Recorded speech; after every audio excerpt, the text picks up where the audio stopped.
You promised me a while ago, Isaiah chapter 26 verse 3, ang sino man totoong nagtitiwala sa iyo, Panginoon, ay bibigyan mo ng tunay na kapayapaan. Panginoon, nagtitiwala ako sa iyo. All I need is peace right now. Sabi ng doktor, Pastor, tanggapin mo ang realidad. Your wife have gone, she's dead. Sabi ko, no. There are two realities na alam ko ngayon. At laging alam ko. Number one, our God is real. Number two, He can restore the life of my wife even right now. And I want you to see the glory of my God. Right now. Magti 30 minutes na after I prayed, nirevive niya ulit. Nagkaroon kami ng deal. Unang pump, electric shock. Walang response. Pangalawa, wala. Pangatlo, sabi niya, Pastor, we have a deal. Sabi ko, yes. Gawin po ninyo. Pag shock niya ulit, bug. Ayda, umugong yung asawa ko. And that was it. There was a silence, a deafening silence in that room. For about 5 minutes, niyakap ako ng doktor. 25 years, sabi niya, Pastor, never in my life na-experience ko ito as a practicing doctor, physician. But now I believe that your God is indeed true. Amen. I start to share the gospel to them. You know what? Hindi lang po sa Pentecostal may miracle. Sa Baptist meron din. Hello? Amen. But not all the time God will perform miracles. Not all the time. Even Paul, he asked God, Lord, pagalingin niyo po ako. Pero ang answer ni Lord, my grace is sufficient for thee. Amen? And that is wonderful. Kahit may karamdaman, ngunit na andun yung saganang grace ni Lord, parang wala rin. Diba? That's how amazing our God is. And I don't know kung mag-backslide ka pa. Papaluin na kita sa puwit. Hindi mo kilala yung Lord mo. Sinong gusto ditong tawaging pinagpalang anak ng Diyos? O sinong gusto sa inyo rito na sasabihin mong gusto ko talagang pinagpapala ako ng Panginoon? Lahat naman yata, amen? Pero mayroong ganun, gusto lang pagpalain, pero ayaw alalahanin. Ayaw siyang alalahanin pag siya'y wala na.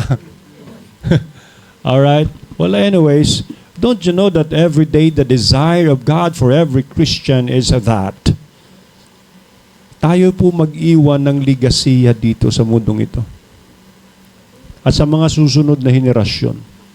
And that's what we are doing by the grace of God.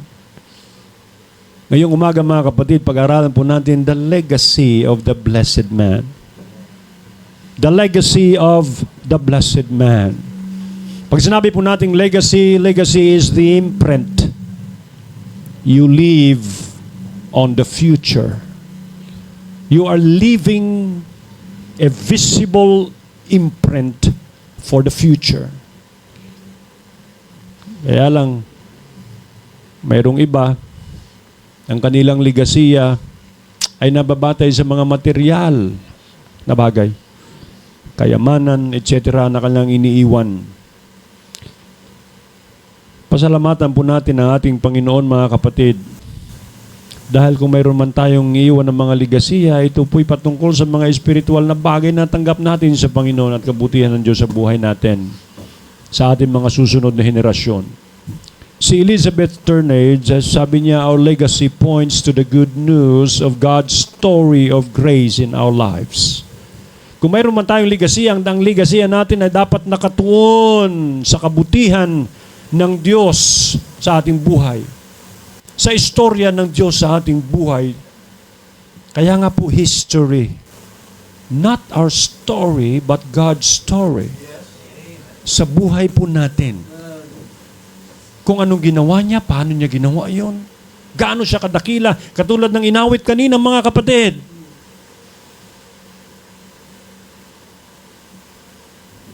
And we are meant to live and share it for God's glory. Yun ang nais ng Panginoon. Itong Psalm chapter 1, mga kapatid, ay traditionally ay sinulat ni Ezra during the post-exilic period of Israel's history. Around 458 BC. Pag sinabi natin post-exilic, ito po'y nagre-refer sa period na kung saan ang mga Hudyo, the Jewish history following the Babylonian exile, sapagkat nung time na sila po ay bumalik sa pagsamba sa mga Diyos-Diyosan, kinuha ng Panginoon ng kanilang mga elite, lalo na sa Judah, at dinala sa Babylon. And they've been there as captives for about 70 years. They want to sing songs for God, and yet they could not, and they cannot, they will not. Mayroon po silang discouragement sa buhay po nila. Mga kapatid, this period began after the return of the Israelites to Jerusalem and Judah. Nung sila po'y bumalik, nung ang Babylon ay kinonquest o kaya nagkaroon ng conquest, mga kapatid, o kaya invasion o kaya siege, alright? Through Persia, Iran ngayon. It's marked by the rebuilding of the temple, the restoration of Jewish society, and the development of post-exilic literature. Psalm chapter 1 have been written by the man of God called Ezra. Mga kapatid, with the intention na alalahanin ng kanilang nakaraan at kung anong ginawa ng Panginoon sa kanila. Alam mo yung mga Hudyo, cycle yung buhay nila. Parang tayo. Pagpapalain, pagkatapos pagpalain, makalimutan ng Panginoon, makagawa ng kasalanan, magsisisi, pagkatapos magsisi, patawarin ng ating Panginoon, at tayo maglilingkod na naman sa Panginoong Diyos, magpapakitang gilas na naman, pagpapalain na naman, makakalimutan naman ng Panginoon, papaluin, babalik na naman. Cycle. Kung mayroong mga matitigas pa ng mga tao sa mundo, wala nang iba kundi mga Hudyo. Kaya nga po, ang dami nilang mga afflictions. Sabi ng Panginoon isang araw, ang tawag dito, nung ginawa niya yung mga Pilipino, sabi niya, Pilipino. Tamang-tama ang timpla nito. Ito naman, mukhang mga kape. Ito, mga black people to, mga negro to. Ito, mga white people, ganito, ganyan. Ang tawag sa kanila ganito, yung mga masisingkit Chinese, kaya Japanese, Koreans. May isa pa. Sumakit ang ulo ng Diyos. Ano kaya itatawag ko sa mga ito? Kung sa Ilonggo pa, mga dungol. Dungol-dungol kayo, blaw. Grabe nga mga batasan, dungol-dungol kayo. Oo. So siling sang Ginoo, siguro nami pakano na lang ni Batsoy ay. Lapas Batsoy, bla. Sana po naintindihan nyo kasi tumatawa kayo. Oo. Naalala ng Panginoon na they have a lot of afflictions. Alam mo yun? Alam mo yung ubas, kailangan mong pigain yung prutas para lumabas yung juice. Juice. Sabi ng Panginoon, alam ko ng tawag ko sa inyo kasi madalas ko kayo pinipiga. Juice. Kaya nga Jew tawag sa kanila. Sensya na po kayo pang matalinong joke yun. Mga kapatid. Bunga ng stress. Bunga ng... wala na ways. Mga kapatid. Pero natunghayan nila at napagtanto. Collectively as a nation, by the leadership of Ezra, wow, may mga tao palang mapapalad na tinatawag. At tayo ika yun. Kung. Di ba, mga kapatid? Well, anyways, the legacy of the blessed man. 4 na puntos lang po ito, mga kapatid, and I will close. It's already 10:58. Alright. Mapapansin po natin, mga kapatid, ano bang marka ng taong ito? Ano bang mayroon siyang ligasiya na nagsisilbing marka ng kanyang buhay bilang lingkod ng Panginoon o kaya tao ng Diyos? His words. Una, ang kanyang salita. My question to you is this: can you separate your words from you? No, you cannot. Amen? You cannot. Sabi po na Ecclesiastes chapter 8 verse 4, basahin po natin mga kapatid, where the words of the king is, there is power. There is authority. Amen? Huh? Where the word of the king is, there is power or there is authority. Words, mga kapatid, ay pwedeng makapagbigay ng buhay yan. Ibig sabihin, hindi po yung buhay talaga, Diyos ang nagbibigay yan. Yung mabubuhay ka ba? Magkaroon ng buhay-buhay yung buhay mo. O kaya naman kamatayan. Tamlay ka o words can separate relationship. Ang word na death is separation actually. Words can separate. Words can kill. Naalala ko si General Reyes, binanatan ni Trillanes during the Senate hearing at minaliit niya ang general. Sa time ni Arroyo, ang ginawa niya, pumunta sa puntod ng nanay niya, nilagay ang 45, tapos, pa! Nagpakamatay. Wala namang ginawa si Trillanes eh. Hinamak niya lang, minaliit, ininsulto ang general sa magitan ng salita. Words have power. And we pastors, by the grace of God, we ought to be cautious.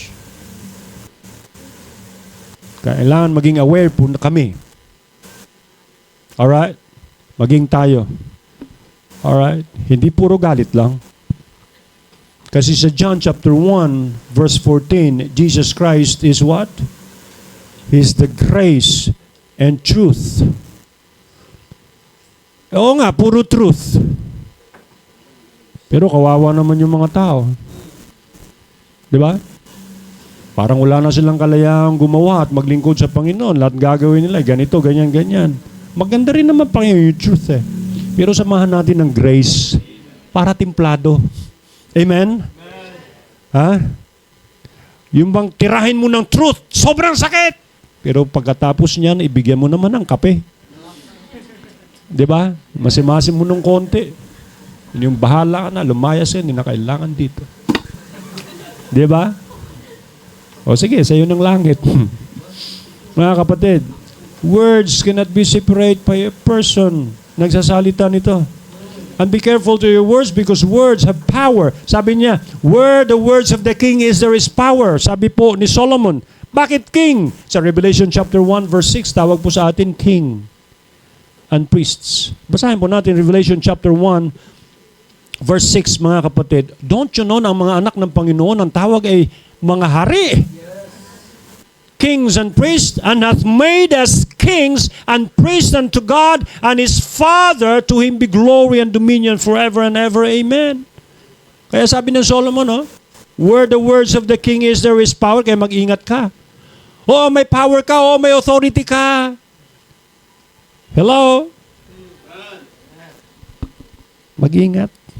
Mga kapatid, kings, ang mga hari, tinututukan niya ng mga dalubhasa.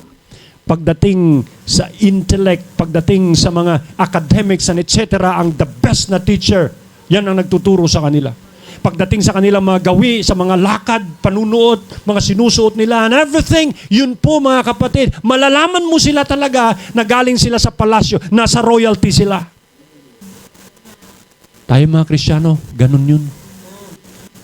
Dapat maging ganun tayo sa ating kilos, gawa, mga pananalita by the grace of God. Maging sa mga pananamit natin, itinataas ang Panginoon at nakikita sa buhay natin.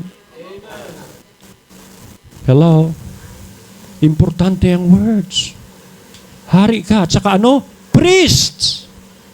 Sabi po ng 1 Peter chapter 2 verse 9, we are a chosen generation, a royal priesthood, a holy nation, a peculiar people, Ang word na peculiar, ibig sabihin one of a kind. Ang word na peculiar, ibig sabihin mga kapatid, we were personally picked, hand-picked by God Himself. Amen? And we became the image of God. Sabi po ng Bible sa Ephesians chapter 2 verse 10, we are His workmanship. Ang work na workmanship, masterpiece. Ang work na workmanship, mga kapatid, image. The one who is imaging His Creator. Or the one who is imaging sa nagpinta sa Kanya. Are you with me? All of us are the masterpieces of God. We are so precious to God. Before God. Kailan nangyari yun? Lahat tayo, si Adan saka si Eva, sila po nilikha from the image of God. Genesis chapter 1 verse 26. Amen?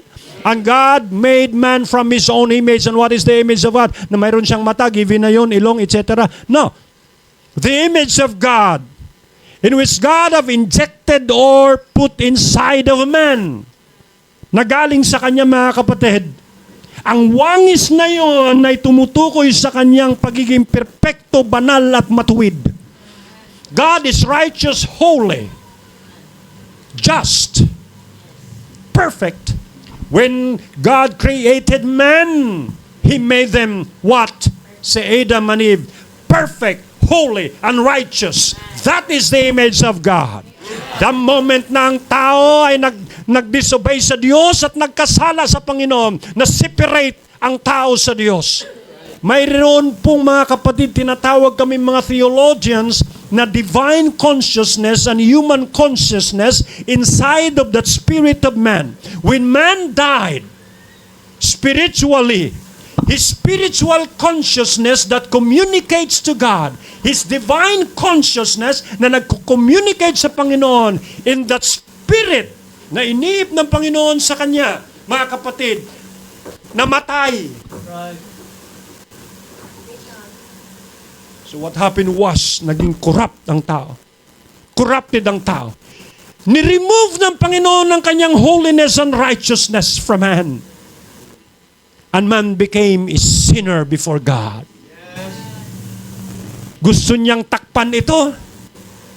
Sa Genesis chapter 3 verse 20. Pero sa verse 21, anong ginawa ng Panginoon? Basahin natin. Genesis chapter 3 verse 21. Mga kapatid, anong ginawa ni Lord? Gusto niyang pagtakpan ng kanyang mga kasalanan, pagkakamali sa harap ng Panginoon? Sabi ng Panginoon, where art thou? Hindi ibig sabihin, hindi sila alam ng Diyos kung nasaan sila. Sapagkat ang Panginoon ay all-knowing. Yes. Gusto lamang ipadama ng Panginoon na kahit ang tao nagkasala, still in the heart of God, mahal niya pa rin ang tao. Parang isang tatay na minsan pa ang kanyang anak ay napariwara at naglaya, anak niya pa rin naman yun. Hindi niya hinahanap para maging anak niya. No, hinahanap niya sapagkat he longed na makasama niya ang kanyang anak. Unto Adam and also his wife did the Lord God make what? Coats of skins and clothed them. Sa verse 20, gumawa po sila ng leaves at tinakpan po yan. Illustration yan ng righteousness na tao na sa pamamagitan ng kanyang good works, akala niya matakpan niya ang kanyang maginawang pagkakamali at maging malinis siya sa harap ng Panginoon at saka yung righteousness and holiness ng Panginoon na ibabalik sa kanya, which is the image of God na inilagay sa kanya noon. Ang ginawa ng Panginoon, sabi ni Lord, mali yan. The best illustration of the grace of God, of the love of God, of the mercy of God, of the salvation of God to man, na andun sa verse 21. And God made a coat of skin. Para makuha mo yung skin, kailangan mong patayin ng hayop. Are you with me? It means, Hebrews 9:22, where there is no shedding of the blood, there is no remission of sins. Because only through the blood, our sins be forgiven. But the problem was, sa Hebrews chapter 10 verse 11 and verse 12, halos every year, Every day, ang mga priest may lumalapit sa kanila at nagdadala ng kanilang mga alay sapagkat kailangan may mag-alay ng dugo. Dugo ang nakakalinis ng kasalanan. And every priest standeth daily ministering, offering oftentimes the same sacrifices which can never take away sins. Totally. You can be forgiven. But, hindi po totally malilinis yung kasalanan. Sa verse 12, anong sabi ng Bible? Basa po natin.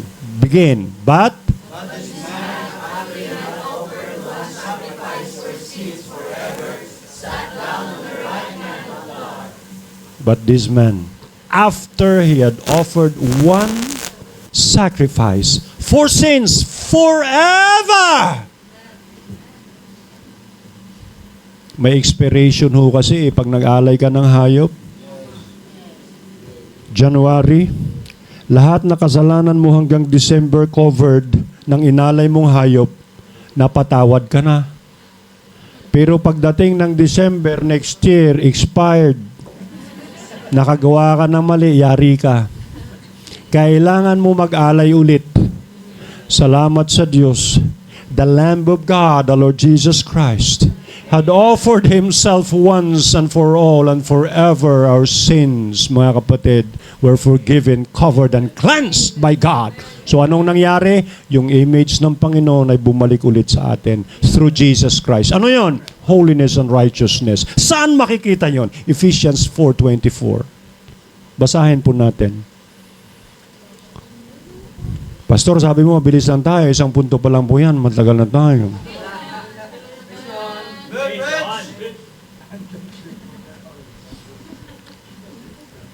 Kasi po, nag-aaral tayo dito. Hindi naman tayo chismisan. Alright? And that, basa, and that,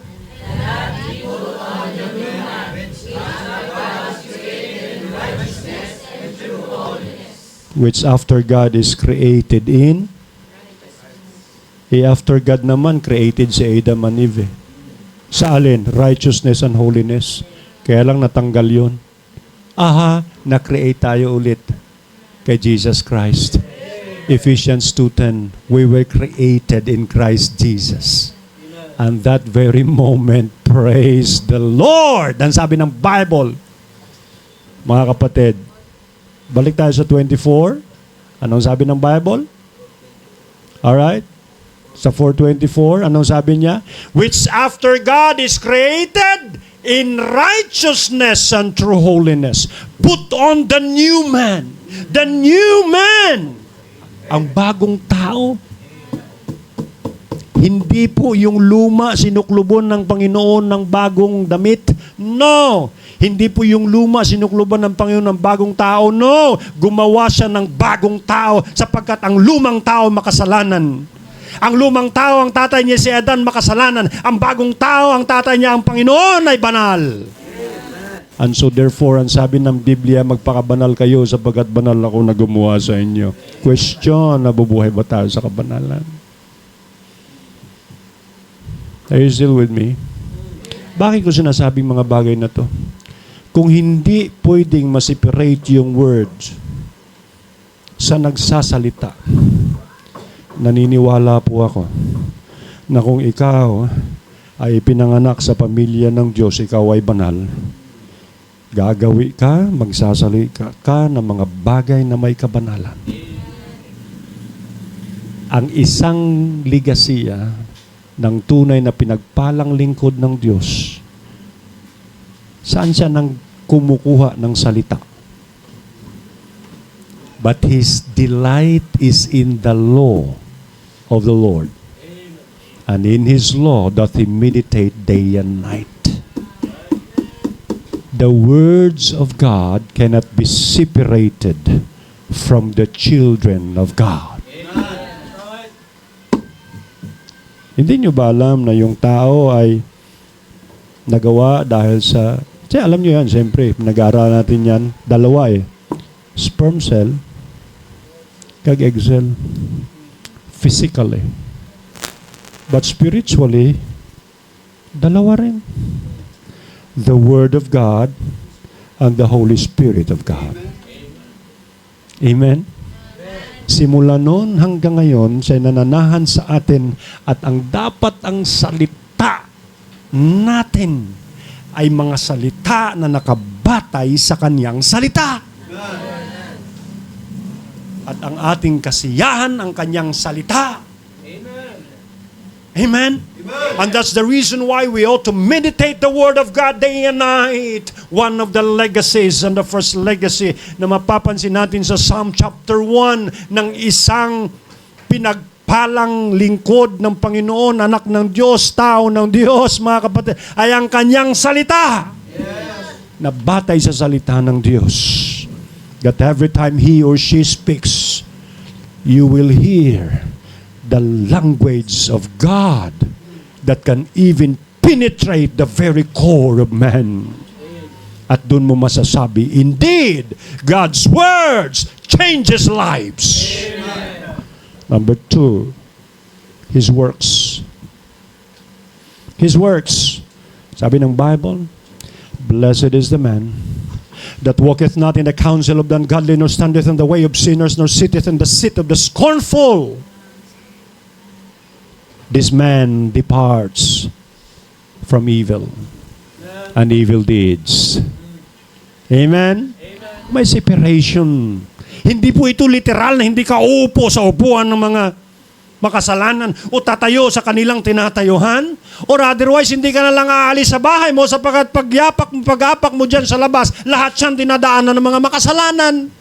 Hindi ka rin mag-jeep o kaya sasakay ng ganito. Hindi ka na lang bibili ng ganito. Hindi po yan literal na ganun. Ibig sabihin, mayroong detachment. Sa Matthew, mga kapatid, chapter 19 or 18, may isang rich young ruler. Sabi ng Panginoon, gusto mong sumunod sa akin?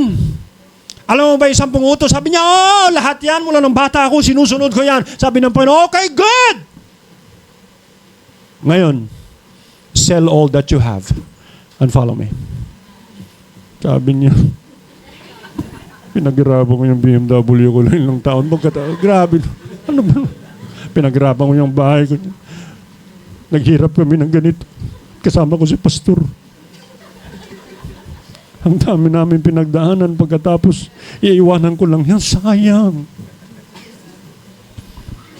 Gusto kong sumunod sa iyo pero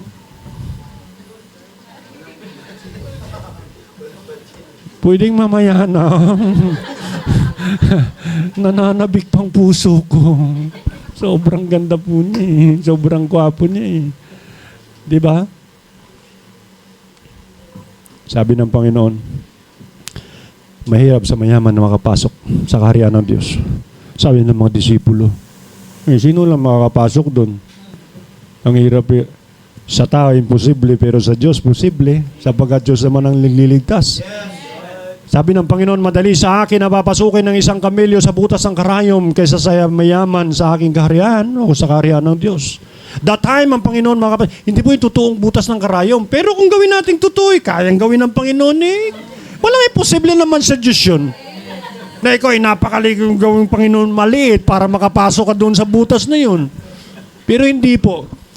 Nakatingin po sila sa East Gate of Jerusalem. May tatlo po yan, East, West, South, North. Ang east ay lagi po yung close. Ang malaking gate, maliit lamang yung gate, ang bukas.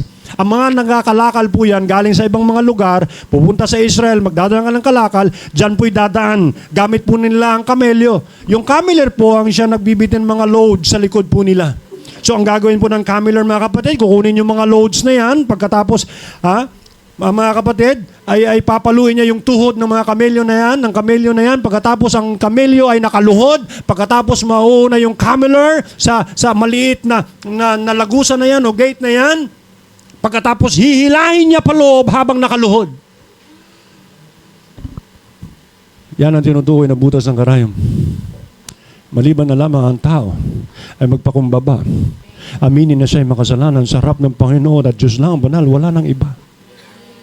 Mga kapatid, at isurrender niya ang kanyang buhay sa Panginoon ay tanggapin si Jesus Christ ang palatayanan sa makakapasok sa langit. Are you with me? Nanawaan niyo mga kapatid. Kayo yung mga mayayabang. Mag-ingat na kayo. Oo. Tatanggalin ng Panginoon ng kaligtasan. hindi. Wala, hindi natatanggal ang kaligtasan natin. Amen? Naniniwala po tayo sa osas. Kung sila naniniwala sa ostias, tayo naniniwala sa osas. Alam mo yung ostias? Yung kinakain nyo na Katoliko, pag ikaw nag-communion. Ostia yan eh. Oo, ostias. Tayo po'y osas. Once saved, always saved. Kayo po'y masaya na kayo saved? Amen. His works. Ito pa mga kapatid. Nagdi-depart siya sa evil. Alright? At siya po ang kanyang nilalakaran ay matuwid na daan. Amen? Oo. Sabi ni Soriano, kami ang tama sapagkat ang dating daan ay tama. Sabi naman ng Iglesia ni Cristo, kami ang tama kaya may tamang daan.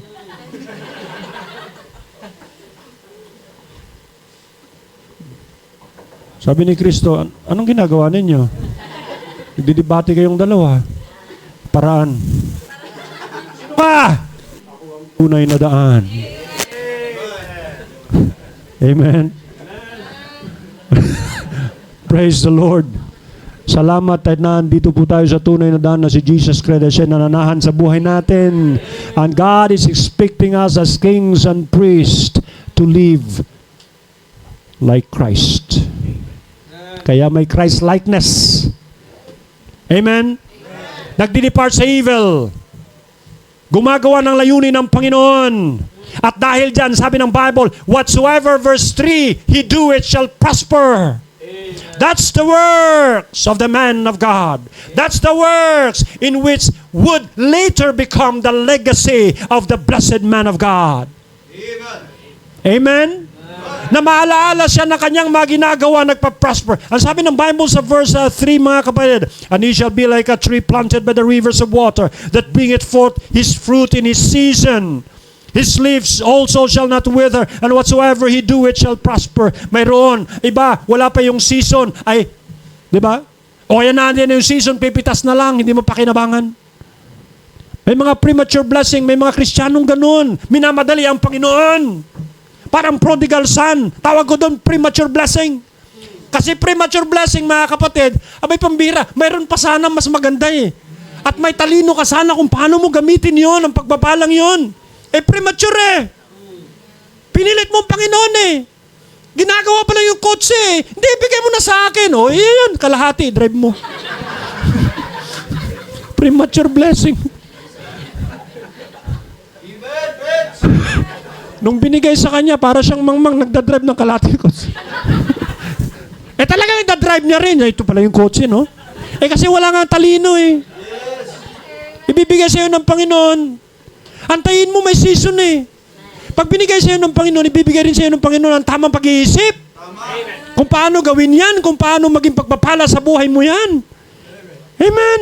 Hindi pinilit mong Panginoon. O ano mangyayari sa'yo? Mapopostrate ka? Madidisappoint ka? Tapos magre-rehearse ka? Yun ang ginagawa natin pag nagkaroon ka ng kasalanan sa nanay natin, tatay natin. Itong sasabihin ko mamaya. Ito.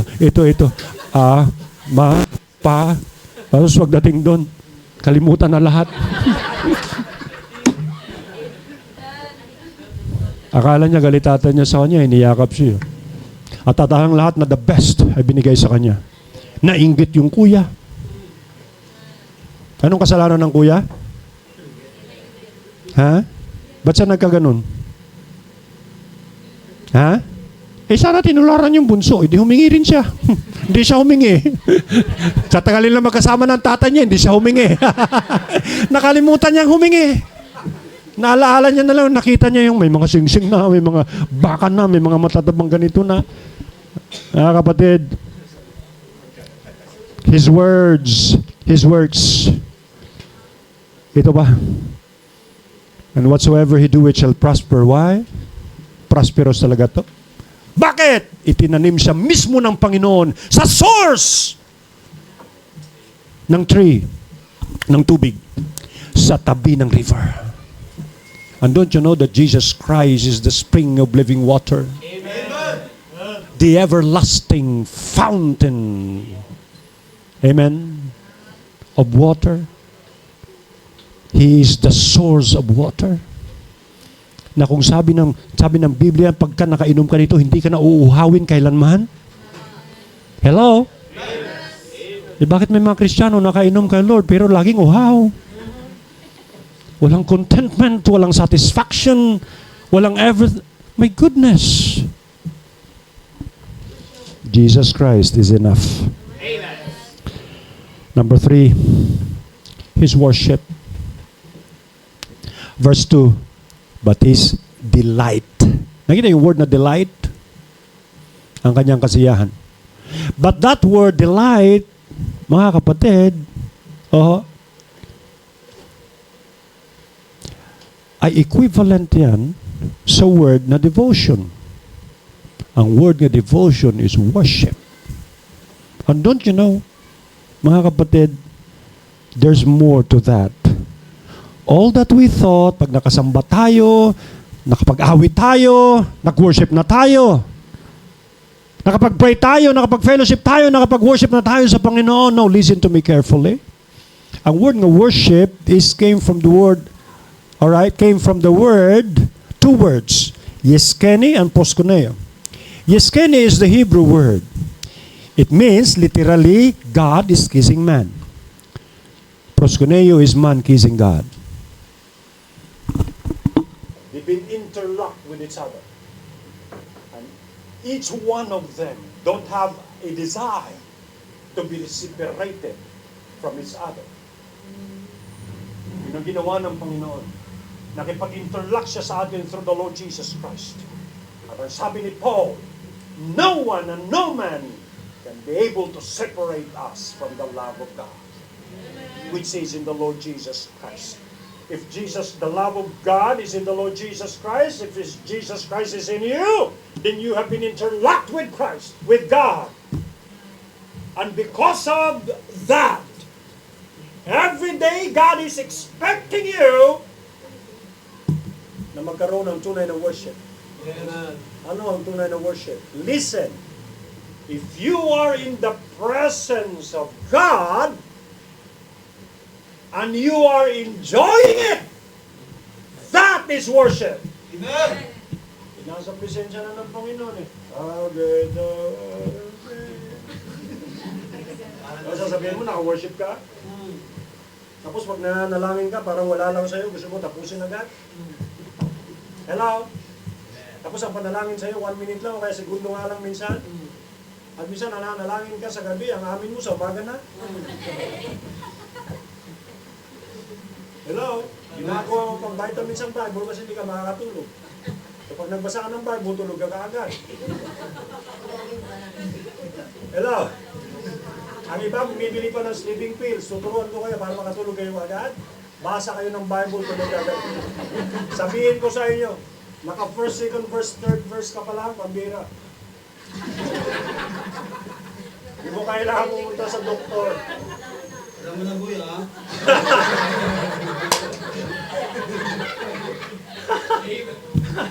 Pinaselfon na, Bible na para makatulog. Tama din. Worship. At binagit ang word nga meditate. Makikinig ka lang ng salita ng Panginoong Diyos, tapos mag-worship ka na.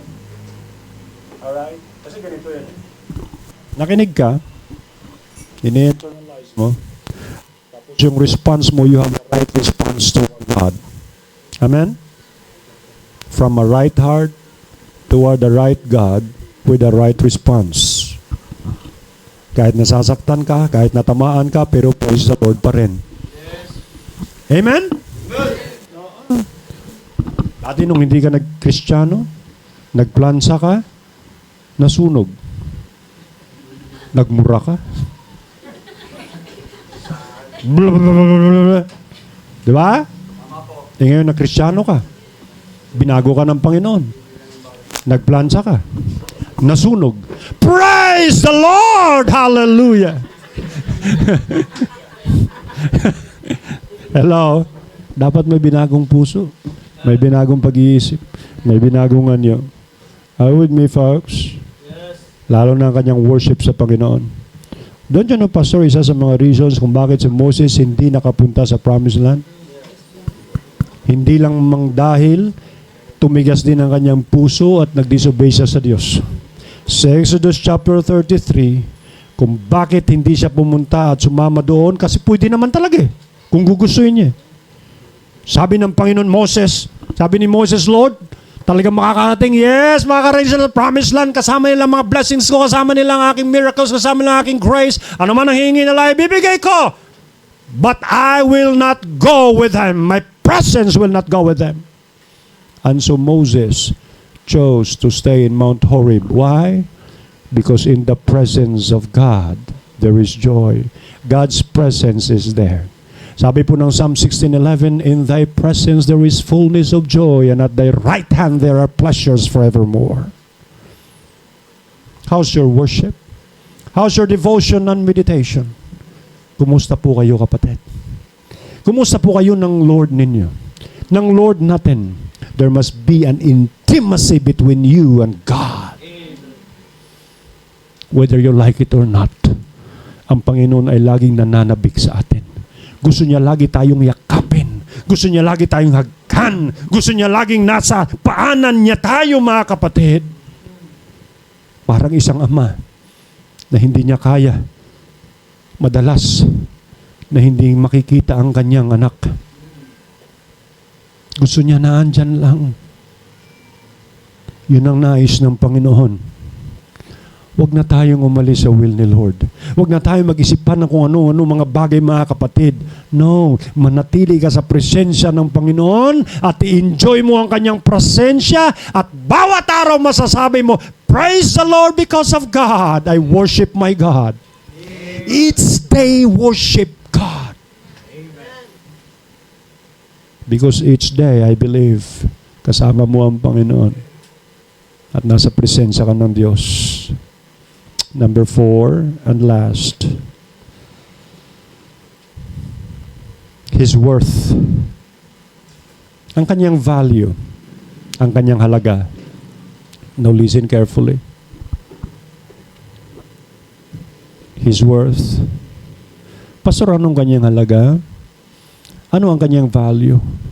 Yun ang kanyang gustong iwan. Yun ang kanyang ligasiya. Now listen. Let's go back to verse 1. Anong sabi ng Bible? Basahin natin. Psalm 1:1. What is His worth? Basa. Blessed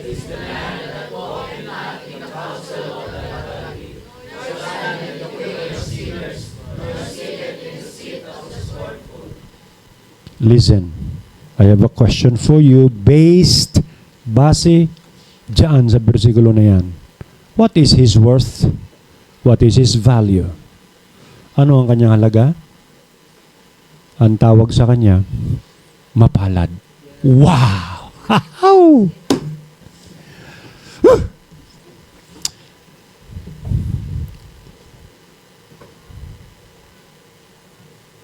Mapalad. Mapalad ka ba? Amen? Simula ngayon, huwag ka na mag-ngoy-ngoy. Huwag ka na magtampo-tampo. Maging faithful ka sa pagdilingkod kay Lord. Pag nakarinig ka lang ng konti, yung nasasaktan ako. Di ba? Isang araw sa buhay ko, ako po'y nasaktan kasi ako po'y may pakakasalan na sana. Ikakasal na sana ako 3 araw na lang. Tapos naudlot. Dahil nagkaroon ng third party. Si girl. Sobrang nagmukmuk ako. Umiyak ako ng husto. Tinamaan ng balaraw ang puso ko. Nagngingit-ngit sa galit, umiiyak, hindi maintindihan kung ano ang gagawin. Mga kapatid, hindi ko maipaliwanag ang sakit ng aking puso. At aking buong pagkatao ay tila apektado na. Ako'y nanlumo ng lubha. Pero isang araw aking nakita, nung ako'y nagbukas ng kurtina, nakita ko si Aida. Biglang tinamaan ang aking puso. Mga kapatid, at nabighani ako sa Kanya. Wala akong magawa, kundi tanggapin. Tanggapin siya. At sabi ko, Aida, ikaw na. Wala nang iba. Magaling ako mag-shoot ng 3 points, pero mas magaling ka pa sa akin. Hindi mo lang naipasok ang bola sa puso ko. Naangkin mo pa pati poste at ring ng court ko.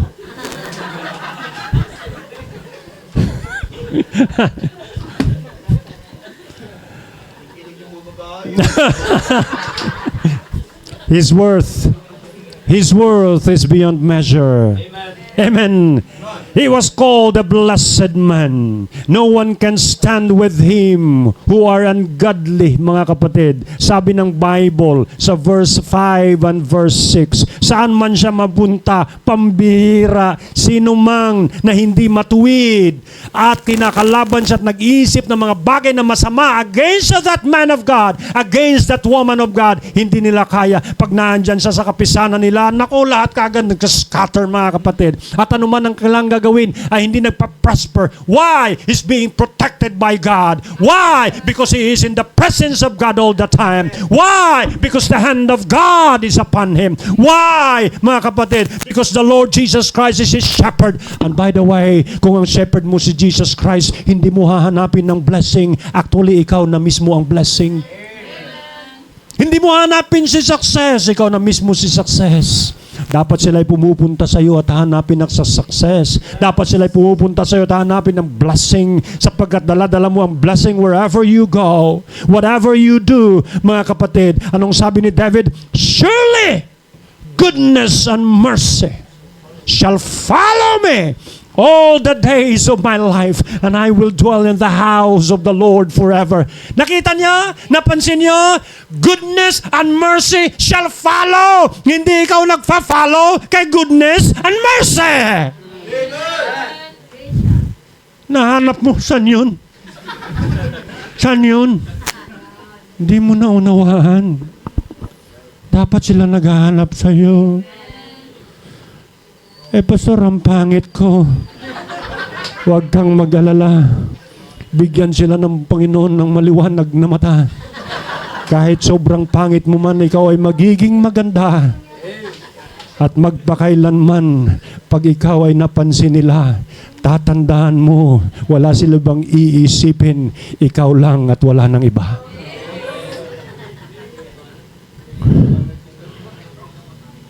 Yun ang hindi naunawaan ng mga Kristiyano eh. Si goodness at saka si mercy nagfa-follow. Amen?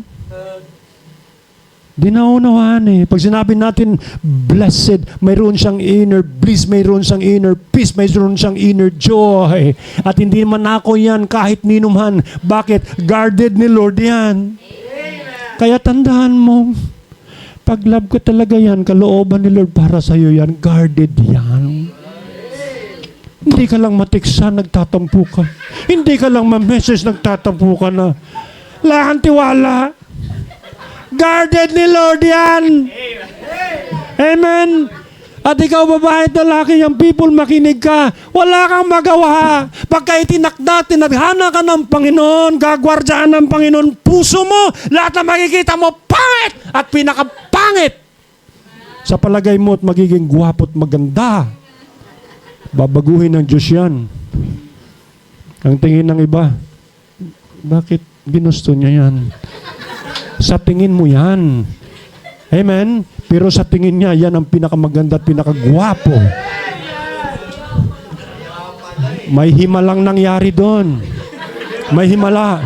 Gawa ng Diyos yun. Kaya purihin mong Panginoon doon. Amen? Itong gusto ko pag mga young people. May mga cams kayo? Gusto ko yung people. Anyways, mga kapatid, yun ang miracle doon. Sa totoo lang, lahat tayo mga papangit sa harap ng Panginoon. Pinagwapo lang tayo ng Panginoon na pinaganda. Kaya kung ikaw ay maganda ngayon at gwapo, huwag kang magmalaki ha. Bakit? Pinagwapo ka lang at pinaganda ni Lord. Amen? Ha? Ang sama ng mukha mo lagi, dati di mo alam. Dahil sa kasalanan, kahit anong ganda mo, pangit ka sa harapan ng Panginoon. Pero dahil sa righteousness ni Lord, kahit anong pangit mo, namumukha kang maganda at gwapo. Amen? Kaya tingnan nyo, ang binatang pastor, delikado yan. Kahit anong pangit yan, namukhang gwapo yan. Ha? Oo, mga kapatid. Grabe. Lahat po yan, biyaya ni Lord. Kaya pasalamatan natin ng Panginoon. The legacy of the blessed man, mapapansin, makikita yan. At yun ang iiwanan niya. His words, His works, His worship, and His worth. From now on, don't tell yourself, no, ano ako, pinabayaan ako, ganito lang ako. Ha? King ka nga eh, queen ka nga eh. Hello? Special ka sa harap ng Panginoon. Kaya nga, peculiar, yung word nga peculiar, special eh. At wag kang magalit kung hindi ka naunawaan ng mundo. At wag mong piliting unawain ka ng mundo. Bakit? Special ka nga eh. Ang makakaunawa sa'yo, kapag mo special child. Hello? Pagkatapos pipili, Pastor, hindi ako naunawaan. Bakit ganun yan? Huwag mo nang pilit na unawain ka. Walang makakaunawa sa'yo. Punta ka sa mga kapatid mong faithful sa Panginoon, nagkaunawaan kayo, tingnan mo. Bakit? Pareho kayo special child eh. Amen? Eh kung maglaway man yan sa tabi mo, edi punasan mo lang. Kaunawaan naman kayo eh. Pareho kayo special. Hello? And praise God. Special people of God. Grabing treatment ng Panginoon. Pagdating sa langit, ang langit ginawa ng Panginoon special dahil sa mga special na mga anak niya. Amen. Heaven is a spacious place. Heaven is a spotless place. And heaven is a special place for the special children of God. Kumusta kayo mga special child? Pagpalain tayo ng Panginoon mga kapatid. Nawa po, pag-alis natin sa dakong ito, huwag na natin hanapin yung tayo na yun eh. Amen? By the way, ganito yun eh. Yung success, wala po yun sa mga achievements natin sa buhay. Wala sa pera, wala sa mga material na bagay, yung mga possessions meron tayo, sa dami ng friends natin. Kahulugan ng mundo yan. Pag sinabi nating true success is this. If in every situation of your life, you have peace, that is true success. If in every situation of your life you have peace, that is success. Listen, who can give that peace? Only the Lord Jesus Christ. And if you have the Lord Jesus Christ already, meron ka niyan. Kaya't bawat isa sa atin, tayo'y success. Tayo'y si success. Hindi mo na hanapin. Ikaw na yan, hindi mo lang naunawaan. Amen? Wag na tayo magnguy-nguy, wag na tayo magtampo, maglingkod tayo sa Panginoon. Sabi sa Ilonggo, magtutom sa Diyos. Magtutom. Amen? At kung ano man ang kalooban ng Panginoon. Kaya binigyan kayo ng pastor eh. Huwag niyong tutulan. Huwag niyong tutulan. Amen? Amen? Kayo po na blessed? Kayo po by blessed. Praise the Lord. Pastor, thank you so much for the privilege. I knew po lahat. Everybody please stand and I want to pray for you all. Thank God for the privilege na binigay sa atin to worship His name corporately. Heavenly Father, thank you so much, Lord, sa kabutihan mo sa amin, sa kagalakan sa paglilingkod sa inyo, Panginoon. Salamat sa inyong pag-ibig sa amin. Salamat kay Jesus Christ na nagsakripisyo sa krus para sa amin. Salamat sa lahat ng ginawa, Panginoon. Para kami ay magkaroon ng buhay na walang hanggan at matiyak namin na kami pag namatay mapunta sa langit. Salamat din, Panginoon, at inilagay niyo po kami sa inyong ubasan. Mga taong ordinaryo. Iba't iba ang background sa buhay. Ngunit inyong minahal, biniyayaan ninyo. Kagaya ng sabi ni Pablo, "But none of these things move me. Neither count I my life dear, so dear sa aking sarili."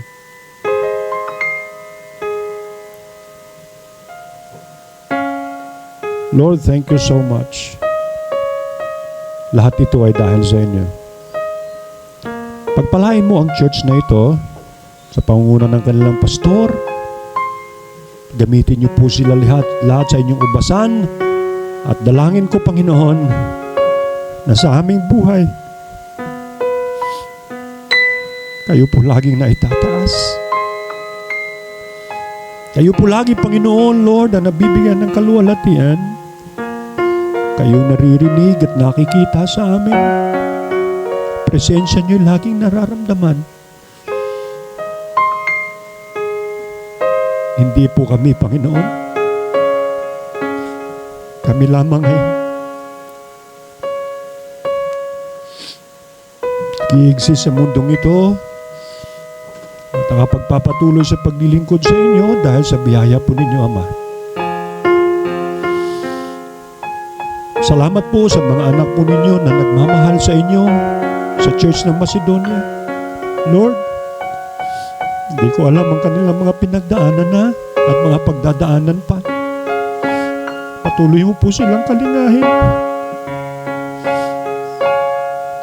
Patuloy mo po silang yakapin. Ilagay sa ilalim ng iyong pakpak. Sabi nga po ng Matthew 23, Panginoon, Lord 37, "O Jerusalem, Jerusalem, how I've gathered you under my wings, but you would not." That is your desire. Naipunin kami lagi, Panginoon, sa ilalim ng iyong mga pakpak. Na parang isang inahin na manok. We are so dear, Panginoon, sa inyo. Because you have died for us. Ibinigay mo ang iyong buhay para sa amin. Lord, ako po'y naniniwala kung kaya mong ibigay yung buhay para sa amin, sabi ng Romans 8:32, kaya mo rin ibigay ang pangangailangan ng Macedonia Bible Baptist Church. Ang kanilang mga desires, ang kanilang mga mithiin, Panginoon. Dinadalangin ko, maging lighthouse sila ng biyaya mo sa lugar, Panginoon, ng Muntinlupa. At saan mang lugar, sa mga panig ng Pilipinas, Panginoon, through missions, their Heavenly Father. Gamitin niyo po sila, continue to raise up leaders from this church na talagang, Panginoon, on fire at talaga, Panginoon, totally sinurrender ang buhay sa inyo at magpagamit sa inyo, Panginoon. Leaders who are full of wisdom, leaders who have a great reputation, and leaders who are filled of the Holy Spirit of God, our Heavenly Father. Nadalangin ko, Panginoon, Lord God, na lumawak pang gawain po ng Macedonia. Dumami pa ang mga anak niyo po rito, Panginoon, Lord Jesus. And Lord, I pray in the power of the Holy Ghost that this place, Lord God, they shall occupy until the Lord Jesus Christ ay babalik muli, Panginoon, occupied with the gospel of the Lord Jesus Christ. Bless this church continually, Panginoon. Pagpalain mo sila with unity, harmony, and love for each other, and faithfulness in serving you hanggang, Panginoon, sa inyong pagdating. In the mighty name of our Lord and Savior Jesus Christ. Amen and amen.